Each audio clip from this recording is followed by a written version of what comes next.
Hey watch friends, today we're going to check out a familiar model in the Zelos lineup. This is their Mako V3, now with updates for 2025. This one's going to be launching on their website on March 5th, and I'll of course have a link down in the video description if you care to check that out. Starting price is only going to be $529, up to this one we're looking at today at $529. If you saw that banner, they did send this one into the channel, and I of course always want to be upfront about that.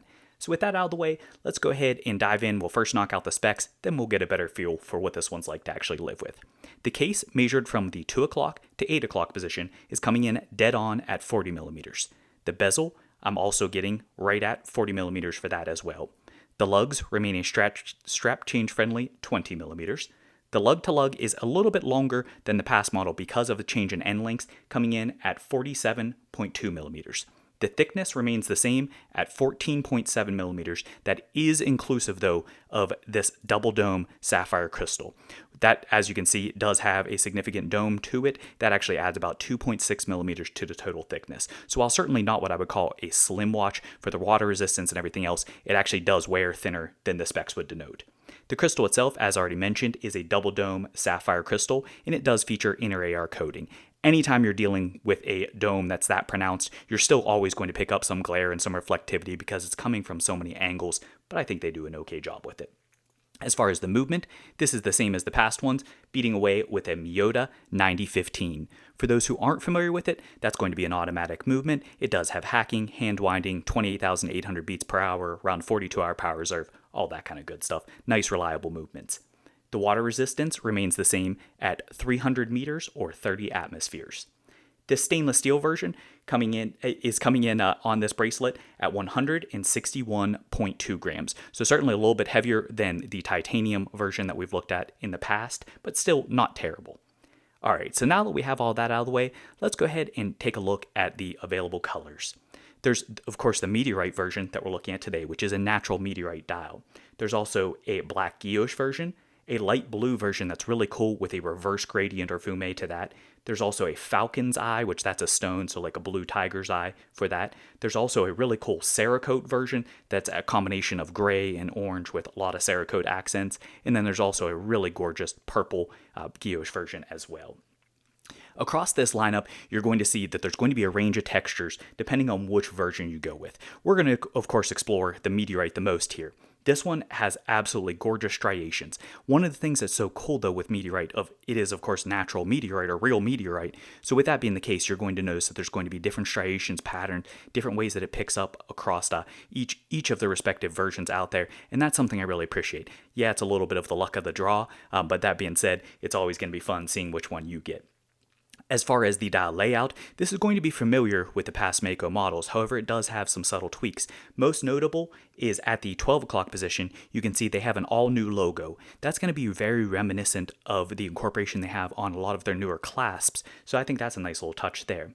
There's additionally printing at the 6 o'clock position, which you can see does have that blue color accent on this particular version to complement the loom touches, and then it does have automatic directly below that in a more subdued white text, especially against this gray dial. Out on the perimeter, you can see that this does have a chapter ring. Again, it's going to be the same style chapter ring as the past one. This particular one is black with white text on it. Shifting over to the hardware is going to be very similar to what we've seen on past models as well. You're going to be looking at, for both your hour and minute hand, they're what I would describe as a sword style hand. They do have polishing as well as faceting, so you're going to get nice light play. With this, you really do get a cool pop with having that light blue super loom accent for that, and that's of course going to carry over through the rest of the dial as well. The second hand remains a full polish for that. It does have a nice like feathers type of the counterbalance, and then you do have an elongated like pill lollipop kind of incorporation there as well. Of course, as I already mentioned, throughout here you're going to see that light blue that kisses on not only the hands, but then of course the markers. Which the markers themselves, other than the color change on this particular version, they are going to be the same that we've seen in the past. So you can see that they have a pronounced shield at the 12 o'clock position, and then slightly smaller shields at the 3 o'clock and 9 o'clock without that dividing line. So that makes it very easy to distinguish up and down whenever you're looking at nighttime loom. At the 6 o'clock, you have an abbreviated version of that, so it's kind of the back end of the shield. And then in between that, you do just have the standard circles that they have on their other models or on the other variants of this as well. You're going to notice that does carry through with the polish accents as well.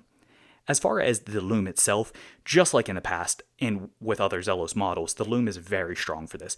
Don't let the super loom, the light blue super loom, deceive you here as far as having a concern about the loom performance or strength. This is still excellent. It's, I would say, easily on par with the typical BGW9 or C3 performance here. So very strong. It is generously applied all the way around. So you're looking at not only on the markers and of course the handset, but then you're going to see it on the bezel as well.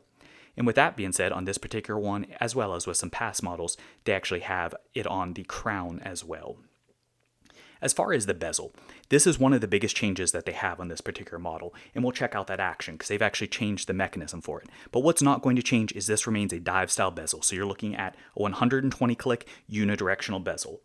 The edge is going to be very familiar here with a wide corn edge or gear cut, whichever you prefer for that as far as the styling. It's principally going to be a brushing as well as a blasting in there as far as the finish accents. On this particular version, they do have a ceramic bezel insert. However, they do now, I believe for the first time, have sapphire bezel inserts that are available as well. So that's, depending on which one you go with, that is something that's new to this lineup as well. But with this this ceramic bezel insert, you can see this one they call gray. However, I would say it's kind of like a bluish gray. It certainly isn't the same flat gray that you're going to see on that natural or that etched meteorite dial. The numerals all the way around do carry over, just like, so it's going to be the same layout as the past models, but it carries over with that coloration that we see as an accent on this style. So with that being said, let's go ahead and check out that action. Hopefully that's picking up well on camera. Have a very nice tactile click. This new bezel action here, this is a completely different mechanism in it. It is definitely more impressive as far as the tactile feel. As you can see there, very, very little play to that. You kind of just settle back in. The alignment has been spot on for it. No complaints there. Really nice addition to that. And we'll check out the standard V3 or the original V3 with the prior action just so we can do a little bit of comparison there. As far as the case, this is going to be the same case we've seen in the past. So it's going to be that familiar design language and layout for those who are familiar with the Mako model. It has their nice signature touches here where it kind of cuts in for the lugs and then just round through there. You have horizontal brushing that runs the length of the case. You do have nice polished chamfers and accents at the top of both of the lugs, as well as an undercut with that polishing as well. So that really helps to break things up. It does have a downturn, which is relatively flat. It's relatively shallow, but because the caseback itself isn't very thick, it does come roughly flush with the caseback. The lugs on this one, with being a dive style watch, are relatively chunky. They're not huge by any means, not real squared off like something like the Aurora is. However, they definitely do have some presence to them, especially for that 40mm size. The lug cut does, with that polished chamfer, does make it seem a little bit slimmer than it actually is, but I think that that's well incorporated. And then just as we've seen on past Makos, this does have an integrated crown guard, so that's why I measured it from the 2 o'clock to 8 o'clock instead of the 3 to 9. As you can see, that case actually flares out to somewhat obscure the crown. The crown itself, as you can see, is located at the 4 o'clock position. Again, that's a carryover there as well. It is coming in at 6.3 millimeters. It is a screw-in construction, as you expect for a 300-meter dive watch. And then it carries over with the same type patterning that you see on the bezel. It's, that coin or gear type cut for that. So that's well incorporated. As we already saw, it is not only signed, but that it is actually loom on the exterior of that as well. Shifting over to the caseback on this, again, this is going to be familiar to the past models, or past versions rather. So with that, you're going to see it is a screw-in caseback. It is solid in design. It is really going to be a relatively basic one. It has nice cleanly milled in text, but principally you're going to notice it's just a combination of brushing on the outside, then blasting in the middle, and then they have that nicely milled, or actually I believe pressed in shark on the back there. Unlike some of the early models, no problems whatsoever as far as hotspot or sharpness for it. It's very cleanly integrated, though it does have nice crisp lines for that, and that does bring in that brushing to help that pop with that Mako shark there. Shifting over to the bracelet on this is going to be similar dimensions or same dimensions as the past version. So you're 20mm at the lugs down to 18mm at the clasp.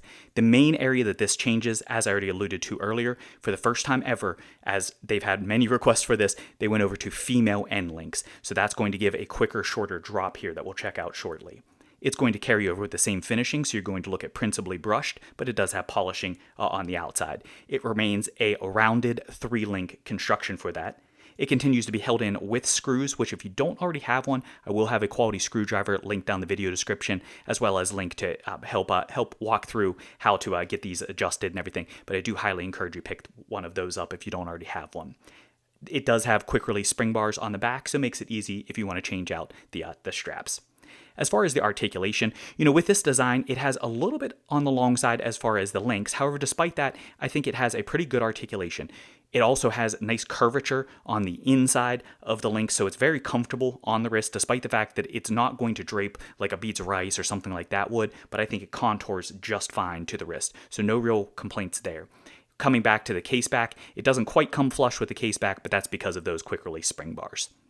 As far as the clasp, this is an all-new clasp for this model for it. So we've seen ones like this in the past, but you can see this is a different style for this clasp. It's going to be brushing, as well as it does actually carry over with that logo that matches now with the dial logo. So that's a pretty cool touch there.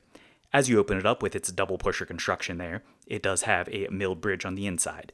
One of the main things though, and as has become common or standard for all of these Zelos models pretty much, it does have toeless micro adjust as well.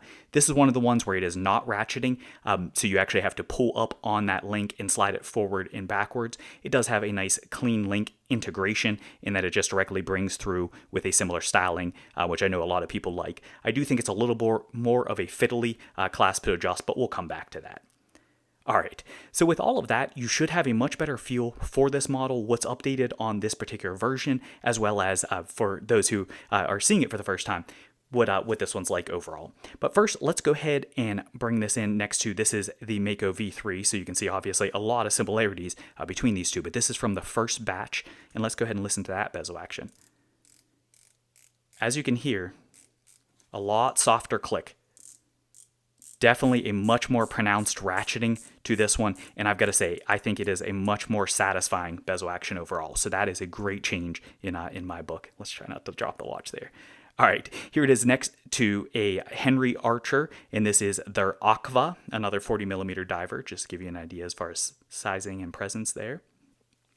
And then bringing it in next, this is a Dorenzo Eclipse. This is their DRZ03, and you can see with a beads or rice, like I mentioned there, so this definitely will have better drape, but this one comes standard actually with an oyster or 3-link type of construction as well, but another 40mm diver.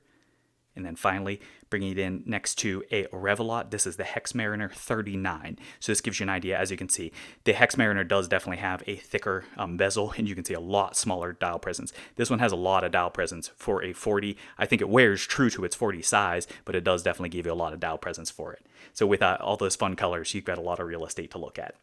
All right, so with all that out of the way, let's go ahead and wrap things up with my view of the positives, some critiques, as well as a summary. First, for the positives, just has been the case with past Mako models, this one's an excellent value. Looking at $429 to $529, depending on which one that you go with, for all the feature set you get, for everything that's featured on the actual materials for the dials and otherwise, I think you get an incredible value for that.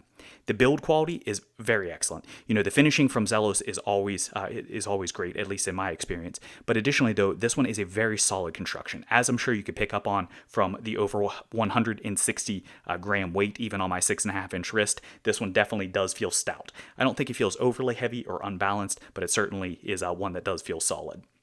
This particular lineup, I'm glad to see that they had some fun with this, especially since they've had so many batches of these and different iterations of these.